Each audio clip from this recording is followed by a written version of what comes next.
Here.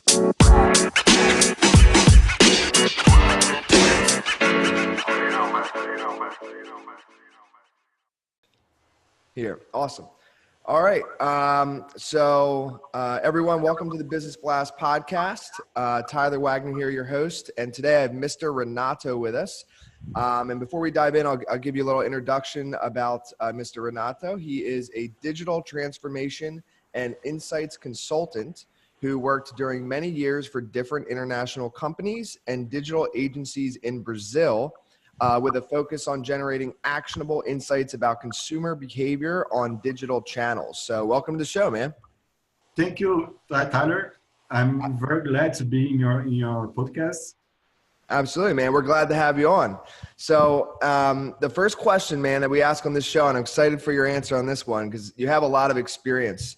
First one is what is the best story from your life that has an underlying valuable message? I think it's my career path. During many years, I worked in infrastructure, in computing, routers, servers, and the IT departments. But in 2010, I decided to change my career. So I changed to. When I finished my graduation in computer engineering, I went to the United States, to LA, to Miami and Boston to study English. During this time, I started studying finance, marketing, and I came back to Brazil in the middle of 2010. I started studying MBA in marketing here in Brazil. Long after, I worked for Universal Music. So for almost 2 years, I had the experience to work with ringtones. You know, some years ago, you had when we call someone, you have the ringtones. And yeah, I used to study the sales data and generate market intelligence reports. After that, I happened with the introduction of iTunes in Brazil because I was kind of responsible in the project to set up all the portfolio for the Universal Music for the iTunes in Brazil. I stayed there for almost 2 years, and this time I thought the digital marketing is becoming bigger and bigger and bigger, and I started studying analytics. So Google Analytics is all related with ads. After that, I started working for Nextel. Here in Brazil is a telecom company. So I was responsible at the time for setup the e-commerce of them here. I had a little experience also in LinkedIn office in Brazil. Was a contractor. So it was kind of a market research project at the time. Gotcha. But, during this period, I becoming competent with big data. So I started doing many courses, edX.org, Coursera. I did one course at the time at MIT, and I was my first Kaggle competition. You know Kaggle? So about 3,000 people in the world with R. I was kind of 2,000 something in the place. So we had a New York Times competition. So you had to predict what article was what kind of the category of the article of New York Times. So we did do this using analytics. It's a very interesting thing. But just to making a contest, I like to work with data analysis, but I'm a very qualitative and quantitative person. So I try to do, we call this a polymath, a person that kind of can deal with many different things, and I try to put all in context. So I work with business scenarios.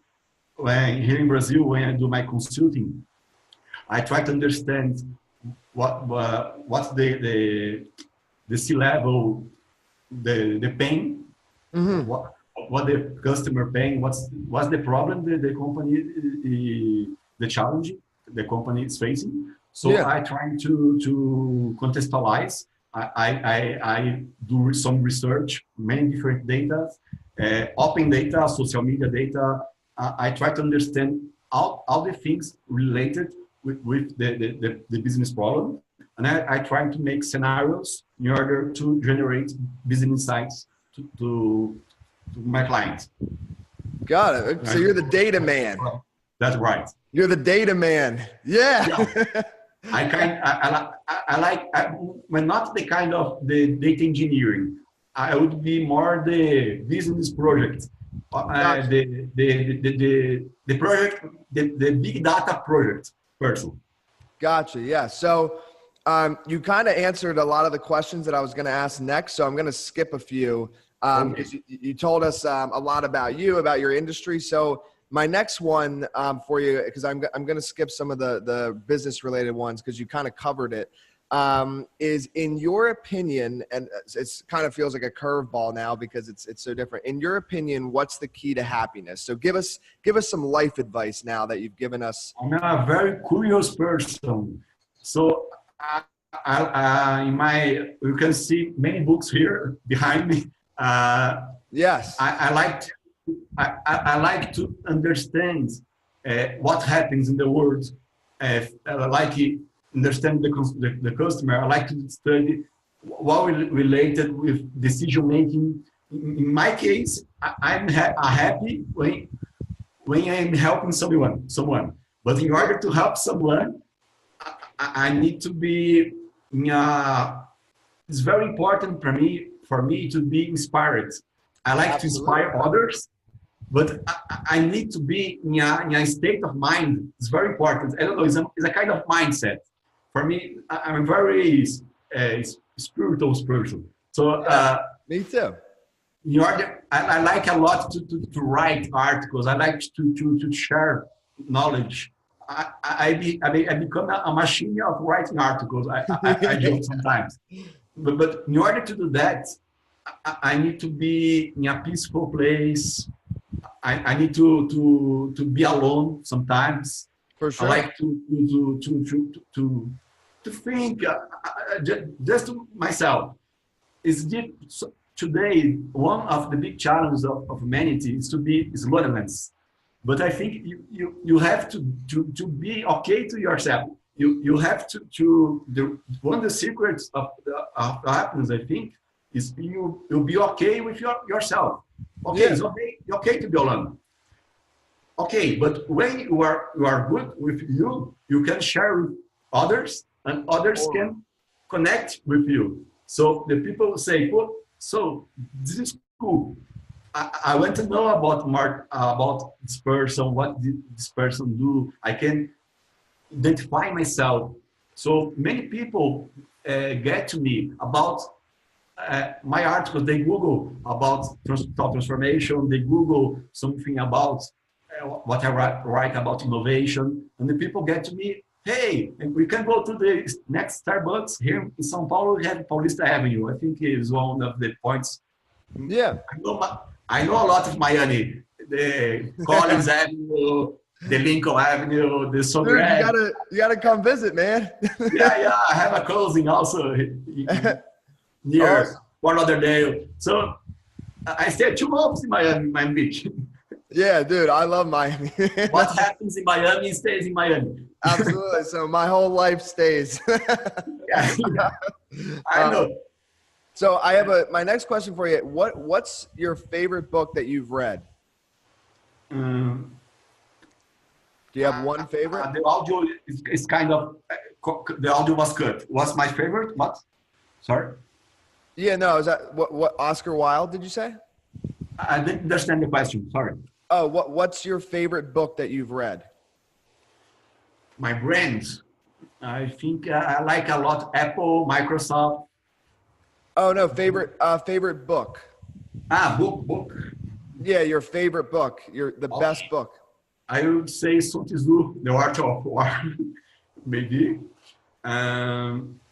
It's very difficult. I like to study everything related with consumer behavior, branding, but I think Sun Tzu, Art of War. I like a lot of the Benjamin Franklin biography.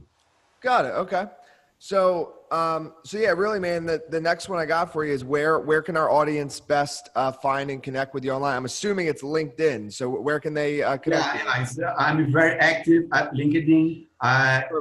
Each month I post something. I also have a page, a part of myself where I put my Portuguese articles. I'm starting translating my Portuguese articles to English. Okay. Recently, I put an article about this AI strategy in Data Science Central, also in Medium. I have some articles in English at Medium. Gotcha. So, but I'm very open. I'm very reachable. Anyone can send me a message. I already have 30,000 connections, but nice, dude. That's amazing. I'm at 20,000. So when a person sends me a message, usually I try to be the more responsible in the less time possible. Absolutely, man. Well, so you all heard it. If you want to connect with Mr. Renato, do it through LinkedIn. And I appreciate you coming on again, man. Thank you very much, Tyler. Thank you. Thank you again. The podcast you just heard was made using Anchor. Ever thought about making your own podcast? Anchor makes it really easy for anyone to get started. It's a one-stop shop for recording, hosting, and distributing podcasts. Best of all, it's 100% free. Sign up now at anchor.fm/new. That's anchor.fm/new to get started.